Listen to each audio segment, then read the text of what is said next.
আসসালামু আলাইকুম। উপন্যাস আমৃত্যু ভালোবাসি তোকে, সিজন 2, পর্ব 9। লেখনীতে ফারজানা মনি।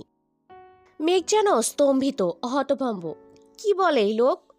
টুকটুক করে দরজায় টোকার শব্দ পেতেই আবির আর মেঘ সেদিকে তাকালো। দেখলো হালিমা খান খাবার হাতে নিয়ে দাঁড়িয়ে আছে। ভেতরে এসো মামুনি বলে আবির বিছানা থেকে উঠে দাঁড়ালো। হালিমা খান ভেতরে ঢুকে মেঘের খাবারটা টেবিলে রেখে মেঘের ভালো মন্দ জিজ্ঞাসা করে আবার চলে গেল। আবির রুমে থাকায় আর বেশিক্ষণ দেরি করলো না। হালিমা খান যাওয়ার পরেই আবির খাবারের প্লেটটা হাতে তুলে নিল। নিজে হাতে মেঘের মুখে খাবার দিতে দিতে বলল, মেঘ। হুম। আবির, আমাকে অফিসে আজ যেতেই হবে। তুমি নিজের খেয়াল রাখবে, ঠিক সময়ে লাঞ্চ করবে। তাছাড়া আমার অবর্তমানে তুমি রুম থেকে একটুও বের হবে না।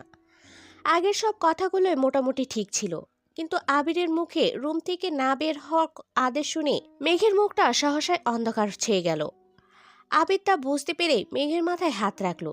হাত বোলাতে বোলাতে বলল, আমার মেঘ নিশ্চয়ই আমাদের সন্তানের ভালো চায়, তাই না? মেঘের মুখে খাবার থাকা অবস্থায় সঙ্গে সঙ্গে মেঘ মাথা নাড়িয়ে সম্মতি জানালো। হ্যাঁ, সে চায় তাদের সন্তান ভালো থাকুক। আবির সন্তুষ্টি চোখে তাকিয়ে মেঘকে ধীর কণ্ঠে আবারও বোঝালো, রুম থেকে বের হয়ে হাঁটাহাঁটি করলে ওর সমস্যা হতে পারে মেঘ। তুমি নিশ্চয়ই চাও না আমাদের বেবি কষ্ট পাক। মেঘ আবারও মাথা নাড়িয়ে জানালো সে চায় না। তুমি সারাদিন রুমেই থাকবে। তোমার যা প্রয়োজন হবে তা সঙ্গে সঙ্গে আনিয়ে দেওয়া হবে। প্রয়োজনে আমি তোমার জন্য আরও একটা হেল্পিং হ্যান্ড রাখবো, যে সর্বক্ষণ শুধু তোমাকেই সঙ্গ দিবে। তারপরও তুমি হাঁটাহাঁটি করবে না। আমি যদি পারতাম তোমাকে রেখে কখনোই অফিসে যেতাম না। আশা করি তুমি এমন কিছু করবে না যার জন্য আমাকে অফিসে থেকেও টেনশন করতে হয়।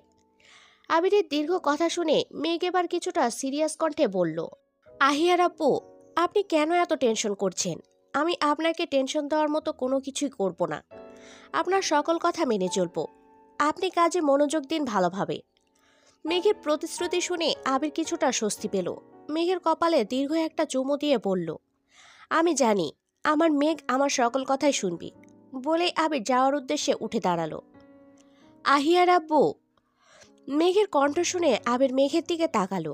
ঠিক তখনই মেঘ বিছানায় বসেই আবিরের কোমর জড়িয়ে ধরে পেটে মুখ গুজে দিয়ে বলল, আপনি যখনই ফ্রি হবেন তখনই আমাকে টেক্সট করবেন। রুমে আমার একা একা ভালো লাগে না, যদিও বন্যা এসে বসে থাকে, তারপরও আপনি টেক্সট করবেন। আর হ্যাঁ, আসার সময় আমার জন্য কয়েকটা উপন্যাসের বই নিয়ে আসবেন। আবির মৃদু হেসে মেঘের মুখটা তুলে মেঘের কপালে আরেকটা চুমু দিয়ে বলল, আপনি যা হুকুম করবেন তাই হবে ম্যাম। আপনার জন্য এই বান্দা সর্বদাই হাজির। মেঘ এবার খিলখিলিয়ে হেসে দিল। গতকাল থেকে আবির যতটা ডিপ্রেশনে ছিল, মেঘ যেন আজ এক মুহূর্তেই তার হাসির ঝলকে সব ডিপ্রেশন কাটিয়ে দিল। মূলত আবিরের এটাই প্রয়োজন ছিল। অফিসে যাওয়ার আগে মাইন্ড ফ্রেশ হওয়া অতি গুরুত্বপূর্ণ। তাছাড়া আজ ইম্পর্টেন্ট একটা মিটিং আছে। শুনুন। মেঘের ডাকে আবিরের হোঁশ ফিরল। সেই চিরচেনা কণ্ঠে বলল, হুম। মেঘ আবিরকে আগের মতো জড়িয়ে ধরে রেখে পেটে একটা চুমু খেয়ে বলল, তাড়াতাড়ি বাড়ি ফিরবেন। আবির খানিকটা ঠোঁট প্রসারিত করে হেসে বলল, হুম, ফিরব। বেলা প্রায় 2:30। ধরণীতে আজ যেন তাপপ্রবাহের পরিমাণটা অতীব পরিমাণে বেশি। তাছাড়া ব্যস্ত ঢাকা শহরের ট্রাফিক যানজট তো আছেই। ঘেমে নিয়ে কলেজ থেকে বাড়ি ফিরেছে মিম। এসেই কোনো দিকে না তাকিয়ে সোজা উপরে চলে গেল নিজের রুমে। উদ্দেশ্য দীর্ঘ একটা শাওয়ার নেওয়া। 40 মিনিটের দীর্ঘ একটা শাওয়ারের পর ওয়াশরুম থেকে বেরিয়েই মিম ড্রেসিং টেবিলের আয়নার সামনে গিয়ে দাঁড়ালো। হাতে হেয়ার ড্রায়ারটা নিয়ে যেই না চুলগুলোকে শুকাতে যাবে তখনই চোখ পড়ল সামনের মিররে। মিমর তো চক্ষু চড়ক গাছ। মুহূর্তে পেছনে ঘুরে তাকালো। না, এটা তো কোনো চোখের ভ্রম নয়, জলজন্ত একটা ছেলে মানুষ। তারই বিছানায় এক পায়ের ওপর আরেক পা রেখে চোখ ও কপাল বরাবর এক হাত তুলে শুয়ে আছে। মিম খানিকটা সামনে এগিয়ে গেল। কে আপনি? আমার রুমে কি করছেন? এই যে হ্যালো। বিপরীত পাশ থেকে কোনো সাড়া শব্দ না পেয়ে মিম আবারও ডেকে উঠল, এই যে মিস্টার, আমার কথা শুনতে পাচ্ছেন? সামনে থাকা অবয়বটি এবার চোখের পলকেই উঠে বসল। ছেলেটির হঠাৎ কর্মকাণ্ডে মিম খানিকটা ভয় পেয়ে 2 কদম পিছিয়ে গেল। ভয় চোখ জোড়া খিচে বন্ধ করে স্থির হয়ে রইল। কি ম্যাডাম, ভয় পেয়েছেন? পরিচিত কণ্ঠস্বর পেয়ে মিম পিটপিট করে চোখ খুলল। চোখ মিলে তো মিম আরও অবাক। মিম যেন বাকরুদ্ধ। চমকিত কণ্ঠে মিম কিছু বলতে না পারলেও আশ্চর্য একটা কাজ করে ফেলল। মুহূর্তে ঝাঁপিয়ে পড়ল আরিফের বুকে। আরিফও শক্ত করে জড়িয়ে ধরল প্রেয়সীকে। দীর্ঘ 5 মাস পর তাদের দেখা। আরিফ বাবার ব্যবসার কাজে নতুন নতুন জড়িত হওয়ায় খুব বেশি একটা সময় পায় না খানবাড়িতে আসার। গত 5 মাস আগে একবার মিমের কলেজের পাশের কফি শপে তাদের দেখা হয়েছিল। দীর্ঘ 5 মাসের তৃষ্ণা যেন মিটল আজ। ছাড়ো এবার। আরিফের নিশাতুর কণ্ঠের আওয়াজ পেয়ে মিম আস্তে করে বলল, হুম। আরিফ খানিকটা মুচকি হাসলো, তারপর আরো শক্ত করে জড়িয়ে ধরল তার লাজুক লতাকে। আরিফ ধীরে ধীরে তার হাতের বাঁধন আরো শক্ত করলো। মিমের এবার মনে হচ্ছে তার শরীরের হাড়গোড়গুলো যেন ভেঙে যাচ্ছে। হঠাৎই কি মনে করে যেন মিম মোচড়ামুচড়ি করে নিজেকে ছাড়াতে চাইল। আরিফ একটু বিরক্ত কণ্ঠে বলল, এতক্ষণ তো ছাড়তে চাইলে না, এখন আবার মোচড়ামুচড়ি কেন করছো? মিমের মস্তিষ্কে যেন হঠাৎই টনক নড়ল। এভাবে যদি ওদেরকে কেউ দেখে নেয় তাহলে পরিণতি কি হবে তা ভেবেই মিমের হাত পা কাঁপুনি দিয়ে উঠল। এবার আরিফ মিমকে বাহু থেকে আলগা করে। মিমের মুখটা দু হাতে আজলাই নিয়ে নেশাক্ত কণ্ঠে বলল, কি হয়েছে জান? এভাবে কাঁপছো কেন? আমার ছোঁয়া কি তোমার খারাপ লাগছে? মিম মাথা নাড়িয়ে অসম্মতি জানালো, না, তার খারাপ লাগে না।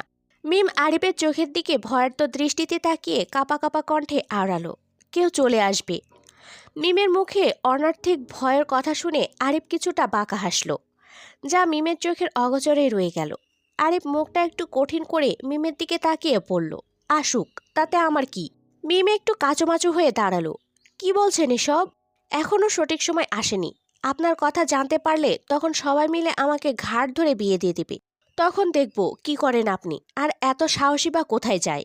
মিমের কথা শুনে আরিফ আবারও হেসকা টানে মিমকে বুকে এনে ফেলে বলল, জান, এই হাতটা তো তোমাকে ছাড়ার জন্য ধরিনি।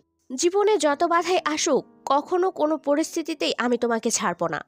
আরিফ মিমের মাথাটাকে বুকের মাঝে আরেকটু চেপে ধরে বলল, তুমি কি শুনতে পাচ্ছ এই বুকের ধুকপুকানি? গত 5 মাসে এই মনটা অস্থির হয়ে আছি, কখন তোমায় এক নজর দেখতে পারবো সেই আশায়। আরিফের মুখে ভালোবাসা মেশানো ধ্বনিগুলো শুনতে পেয়ে মিম আরো শক্ত করে আরিফকে জড়িয়ে ধরল। পারলে আরিফের বুকের মাঝেই ঢুকে যেত মিম, কিন্তু আফসোস, তা তো আর সম্ভব না।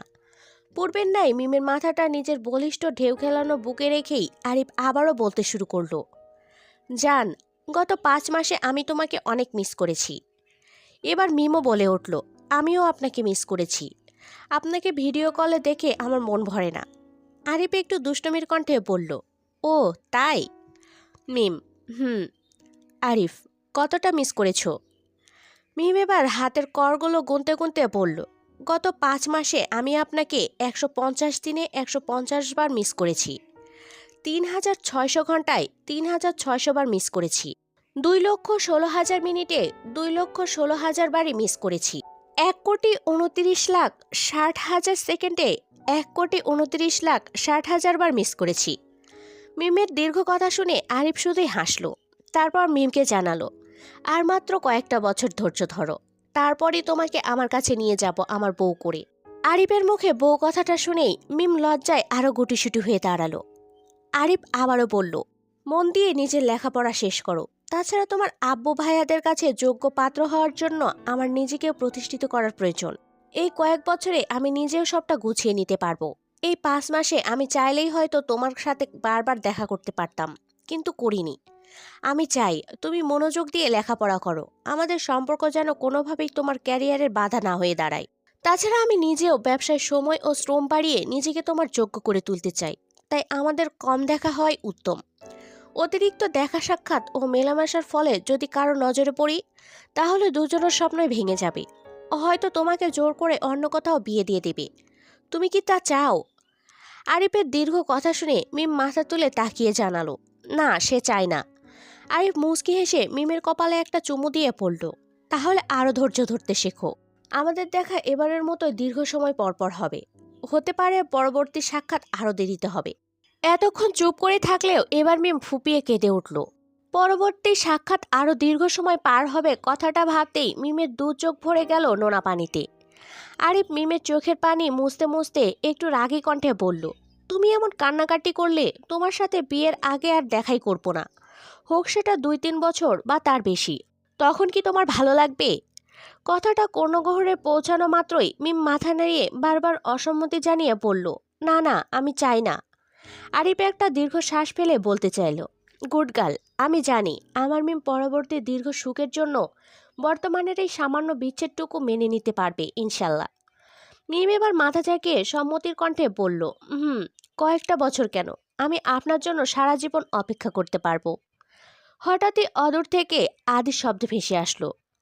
মেঘের রুমের দিকে গিয়ে হয়তো আরিফকে খুঁজছে, বারবার আরিফ ভাইয়া বলে চিৎকার করছে।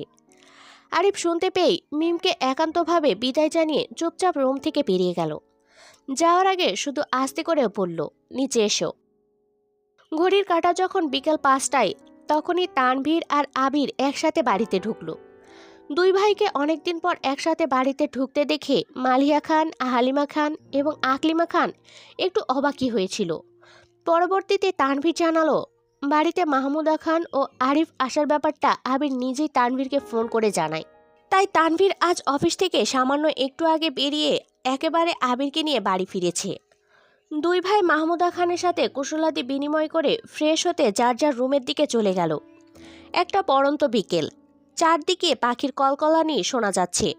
হয়তো তারা নিজ নিজ নীড়ে ফিরে যাচ্ছে। সারাদিনের প্রখর রোদে শুকিয়ে থাকা গাছগুলো যেন বিকেলের স্নিগ্ধতায় সতেজতা ফিরে পেয়েছে। বন্যা দাঁড়িয়ে আছে তার বেলকনিতে। বিকেল 5টা বাজে। হয়তো তানভীরের এখন ছুটি হয়েছে, আর কিছুক্ষণের মধ্যে চলেই আসবে ভেবে বন্যা এইমাত্র বেলকনিতে এসে দাঁড়িয়েছে।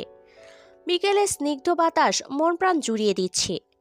হঠাৎই কারো ঠান্ডা হাত কোমর ও পেটে স্পর্শ করায় বন্যা ধ্যান ভেঙে সেদিকে তাকালো। মুহূর্তেই মেরুদণ্ড বেয়ে যেন শীতল স্রোত বয়ে গেল। বন্যা অবাক নয়নে তাকিয়ে হতভম্ব হয়ে বলল, আপনি এত তাড়াতাড়ি? তানভীর, ভাবলাম বউটা অপেক্ষা করছে, তাড়াতাড়ি বাড়ি ফিরে যাই। ও তাই বুঝি? বলেই তানভীরের গলা জড়িয়ে ধরল বন্যা। তানভীর কোমর চেপে ধরে বন্যাকে আর একটু নিজের সাথে মিশিয়ে নিল। কপালে কপাল ঠেকিয়ে নিশাত দৃষ্টিতে তাকিয়ে বলল, বউ, ভালোবাসি, অনেক ভালোবাসি। আমিও ভালোবাসি। কালো চুড়িদার, এক পায়ে কালো পাথরের একটা পায়েল, কালো ঝলমলে সিল্কি চুলগুলো সিঁড়ি দিয়ে নামার সময় মৃদু বাতাসে দুলছে। কাজল কালো চোখে কি অপলক সেই দৃষ্টি। এই দৃষ্টি তীরের ফলার মতোর এফোর ওফোর করে দিচ্ছে এক প্রেমিক পুরুষের হৃদয়। আরিফ বুকের বাঁ পাশে নিজের এক হাত চেপে ধরে তাকিয়ে আছে সিঁড়ি দিয়ে নামা তার প্রেয়সীর পানে। আজ কেন জানি মনে হচ্ছে হাত দিয়ে চেপে না ধরলে হৃৎপিণ্ডটা লাফিয়ে বক্ষদেশ থেকে বেরিয়ে পড়বে। মাশাল্লাহ, মিম, তোকে তো অনেক সুন্দর লাগছে। মিমকে উদ্দেশ্য করে মেঘের কথা শুনে আরিফের কিছুটা ধ্যান ফিরল। তাকিয়ে দেখলো এতক্ষণে মিম নিচে নেমে এসে মেঘের পাশে দাঁড়িয়ে আছে। পাশেই মাহমুদা খান সহ বাড়ির 3 কর্তৃক গল্প করায় ব্যস্ত। আরিফের ধ্যান ফিরতেই সাথে সাথে বুকের বাঁ পাশ থেকে হাতটা সরিয়ে দিল। আস্তে আস্তে আড়ালো। আরিফ, তুই শেষ। এই বাড়িতে আর আসা যাবে না। এই মেয়ে তোকে উন্মাদ না বানিয়ে ছাড়বে না। কিরে, একা একা কি বিড়বিড় করছিস? আমাদেরও একটু বল, শুনি। আরিফ চোখ ঘুরিয়ে দেখলো পাশে এসে বসেছে তানভীর। আরিফ, কই ভাইয়া, কিছু বলিনি তো। তানভীর, তাই বল, কিছু না বললেই ভালো। আমি তো আবার ভাবলাম কোনো শাকচুনি এসে ভর করলো নাকি তোর ঘাড়ে। আরিফ, ধুর ভাইয়া, তুমি যে কি বলো।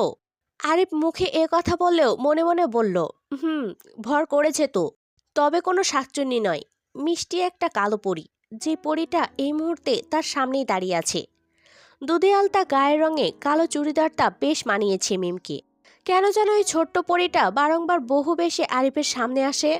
পরীটা কি জানে না তাকে দেখলে আরেকটা হৃদয় মুহূর্তেই থমকে যায়, এলোমেলো হয়ে যায় তার সবকিছু। উপস, আরিফ আর কিছুই ভাবতে পারছে না। কথা ঘোরাতে মেঘের পানে তাকিয়ে জিজ্ঞাসা করলো, ভাবি, ভাইয়া কই? সঙ্গে সঙ্গেই মেঘ কঠোর দৃষ্টিতে তাকিয়ে বলল, আমি কি তোর ভাবি আগে নাকি বোন আগে? সবাই আপু বলে, তুই কেন আমাকে ভাবি বলিস? আরিফের তৎক্ষণাৎ জবাব, ভাবি আগে।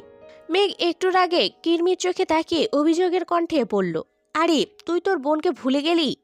শুধু ভাইয়াকে সাপোর্ট করছিস যে। আমি তোর ভাবি আগে হয়েছি নাকি মামাতো বোন আগে হয়েছি? এবারও আরিফের নিরলস জবাব, ভাবি। মেঘ এবার কাঁদো কাঁদো দৃষ্টি নিয়ে মাহমুদা খানের দিকে তাকিয়ে অভিযোগের সুরে বলল, দেখেছো পপ্পি, আমাকে কেউ ভালোবাসে না, শুধু আবির ভাইকে ভালোবাসে। মাহমুদা খান এইবার বাড়ির ছোট সদস্যদের কথায় মনোযোগ দিলেন।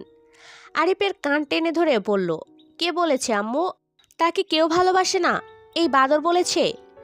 আরিফের কান তার মায়ের হাতে ধরা দেখে মিম খিলখিলিয়ে হেসে উঠল, যা এই মুহূর্তে ঝংকার তুলল আরিফের বক্ষপিঞ্জরে।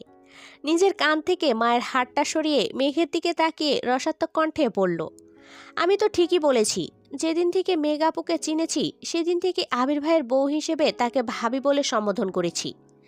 আপুকে তো আমি ছোটবেলা থেকে মামাতো বোন হিসেবে চিনতাম না, প্রথমেই চিনেছি ভাবি হিসেবে, তাই আমার ভাবি আগে। সাব্বাস বলেই কেউ কাঁধে হাত রাখলো। আরিফ তাকিয়ে দেখলো আবির দাঁড়িয়ে আছে। এবার আমার বোনটাকে দুইটা মিলে হেনস্থা করবি ভেবে মুখ টিপে হাসলো তানভীর, মনে মনে বলল, আমি কিন্তু আমার বোনের পক্ষেই আছি। মেঘ তো এবার খানিকটা কেঁদেই দিল, আস্তে আস্তে বলল, তোমরা সবাই দেখলে তো আমাকে যে কেউ ভালোবাসে না। যদি ভালোবাসতো তাহলে তো আমার ভাই বোন সবাই আবির ভাইকে দুলাভাই বলে ডাকতো। এই কথা শুনে আবিরের তো চক্ষু চড়ক গাছ। কি বলে এই মেয়ে? শেষ পর্যন্ত আমি নাকি আমার ভাই বোনদের দুলাভাই হব? এতক্ষণ মনে মনে ভাবনার মাঝে হঠাৎ আবির একটু জোরো করেই বলে ফেলল, ইটস ইম্পসিবল। ইম্পসিবল কথাটা শুনে যেন তানভীর আবিরের মনের কথা বুঝে ফেলেছে। সঙ্গে সঙ্গেই বলে উঠল, আমি কিন্তু আমার বোনের পক্ষে। আবিরকে টিটকুনি কেটে বলল, আমি কিন্তু কারো সম্বন্ধী হই, এটা যেন সে মনে রাখে। এবার আবির তানভীরের উদ্দেশ্যে হাস্যকর কণ্ঠে বলল, ভাইজান, আমি তো আপনাকে আগেই বলেছি একান্তে দেখা করবেন, আমি আপনাকে সম্মানের চূড়ায় নিয়ে যাব, কিন্তু আপনি তো আর দেখা করলেন না। আবিরের হেসে হেসে দেওয়া হুমকিটা আর কেউ না বুঝলেও তানভীর বুঝে এবার চুপ হয়ে গেল। কেটে গেল খানবাড়িতে আরও একটা হাস্যোজ্জ্বল দিন। সময় চলছে সময়ের গতিতে। সেদিন আরিফ আর মাহমুদা খান চলে যাওয়ার পর কেটে গেছে আরও 27টা দিন। আজ শুক্রবার। খানবাড়ির ছেলেদের আজ পাঞ্জাবি পরার দিন।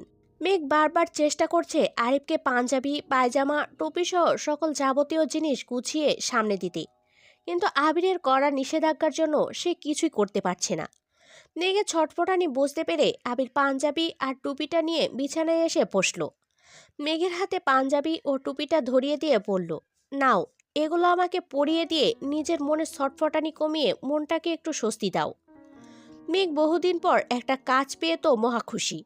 অসুস্থ হওয়ার পর থেকে আবির এমনিতেই কোনো কাজ করা পছন্দ করে না, আর এখন কয়েকদিন ধরে তো বিছানা থেকে নামতেও দিচ্ছে না।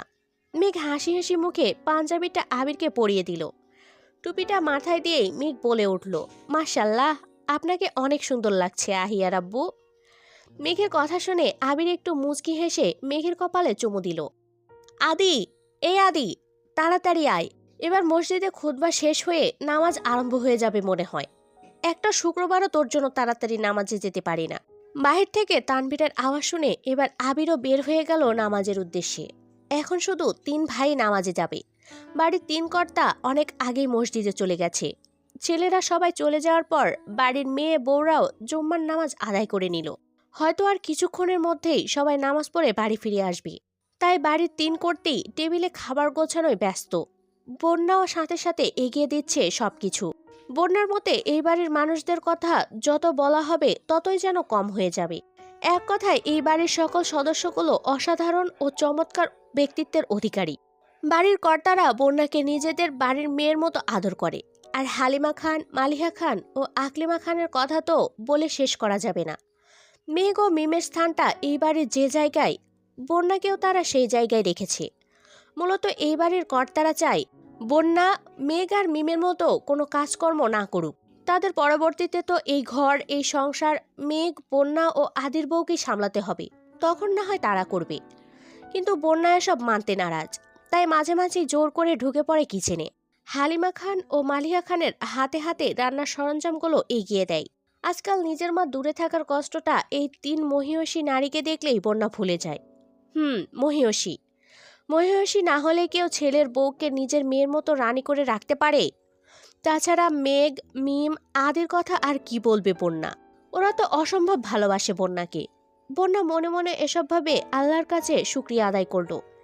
এমন একটা পরিবার পাওয়া সত্যিই ভাগ্যের ব্যাপার।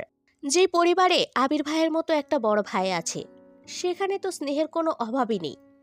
বন্যার এসব ভাবনার মাঝেই বাড়ির মেইন গেট পেরিয়ে ঢুকলো বাড়ির সকল ছোট বড় পুরুষ সদস্য। আবির এসে রুমে চলে গেল মেঘকে খাওয়ার উদ্দেশ্যে ড্রয়িং রুমে আনতে।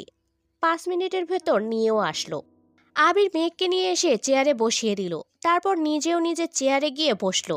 আজ শুক্রবার বলে খানবাড়ির প্রতিটা চেয়ারই পরিপূর্ণ। তানভীর বন্যার বিয়ের পর থেকে খানবাড়ির ডাইনিং টেবিলে যোগ হয়েছে আরেকটা চেয়ার, যা তানভীরের পাশে বন্যার জন্য অবস্থিত। বন্যা সচরাচর সবার সাথে বসতে চায় না, ও সবসময় চায় নিজের মাতুল্য শাশুড়িদের সাথে বসেই খেতে। কিন্তু শুক্রবার দিন আলী আহমেদ খান, মোজাম্মেল খান ও ইকবাল খান সহ সকলের জোড়াজোড়িতে একসাথে বসতেই হয়। খানবাড়ির সকল সদস্য দুপুরের খাবার খেতে ব্যস্ত। বাড়ির 3 কর্ত্রী সবাইকে খাবার সার্ভ করে দিচ্ছে। হঠাৎই আলী আহমেদ খান আবিরের উদ্দেশ্যে বললেন, আবির, তুমি যদি একদিনের জন্য আমাদের রাজশাহী অফিসে যেতে তাহলে অনেক ভালো হতো। শুনলাম সেখানে কিছু প্রবলেম হয়েছে। আলী আহমেদের কথা শুনে মেঘ আবির সহ সকলেই মাথা তুলে তাকালো। আবির, কিন্তু আব্বু, মেঘ এখন অসুস্থ। ওকে এই অবস্থায় রেখে আমি এত দূরে শহরের বাইরে কি করে যাই? আলী আহমেদ খান, আমি বুঝতে পারছি তোমার ব্যাপারটা, কিন্তু আজ রাতের গাড়িতে ইকবাল সিলেট যাবে, আর মোজাম্মেলের শরীরটাও ভালো না। ওকে কি করে বলি এত দূর যেতে? ভাইজানের কথার পরপরই কথা বললেন মোজাম্মেল খান। ভাইজান, থাক না, আবির যেহেতু যেতে চাচ্ছে না, আমি যাই। মোজাম্মেল খানের কথা শুনে এবার আবির উত্তর দিল, আচ্ছা ঠিক আছে, আমি যাব। কবে যেতে হবে? মুখে হাসির রেখার টেনে আলী আহমেদ খান জানালেন, আজ রাতের গাড়িতেই চলে যাও। কাল সারাদিনে সকল সমস্যার সমাধান করে আবার না হয় কাল রাতের গাড়িতে ফেরত এসো। আবির, ঠিক আছে আব্বু। বলেই আবির খাওয়া শেষ করে বেসিংয়ে হাত ধুতে চলে গেল। এবার মোজাম্মেল খান তানভীরের উদ্দেশ্যে বললেন, তোমার কি খবর? চাকরি জীবন কেমন চলছে? ভালো লাগছে তো? তানভীর খানিকটা হেসে জবাব দিল, এই তো আব্বু, আলহামদুলিল্লাহ ভালো যাচ্ছে। এতক্ষণ যাবৎ মেঘ, আদি ও মিম ফিসফিসিয়ে কথা বলে দুষ্টুমি করলেও এখন আব্বু ও বড় আব্বুর কথায় সবাই চুপ হয়ে গেছে। আবিরের রাজশাহী যাওয়ার কথা শুনে বন্যা তো বারবার মেঘের মুখের পানে তাকাচ্ছে। এতক্ষণ হাসি খুশি থাকা মেয়েটা যেন এখন কেঁদেই দিবে। আবির এসে যথারীতি মেঘকে আবার রুমে নিয়ে গেল। মেঘের এখন প্রায় 8 মাস চলে। সময়ের তুলনায় পেটটা যেন একটু বেশি উঁচু হয়েছে। মেঘের কোথাও যাওয়ার প্রয়োজন পড়লে বেশিরভাগ আবির নিজেই ধরে ধরে নিয়ে যায়। আর আবিরের অনুপস্থিতিতে হালিমা খান, মালিহা খান, আকলিমা খান ও বন্যা তো আছেই। এখন সন্ধ্যা 7টা। মেঘ একাই রুমে শুয়ে আছে। তার মনটা আজ ভালো নেই। একটু পর তার আবির ভাই রাত 10টার গাড়িতে রাজশাহী চলে যাবে। ভেবে যেন মেঘের 2 চোখ নোনা জলে ভরে যাচ্ছে। আবির গিয়েছে 2য় তলায় তাদের আগের রুমে। এই তো কিছুক্ষণ আগে রাকিব আর রাসেল এসেছে। মূলত আবির নিজেই ওদের ডাকিয়েছে।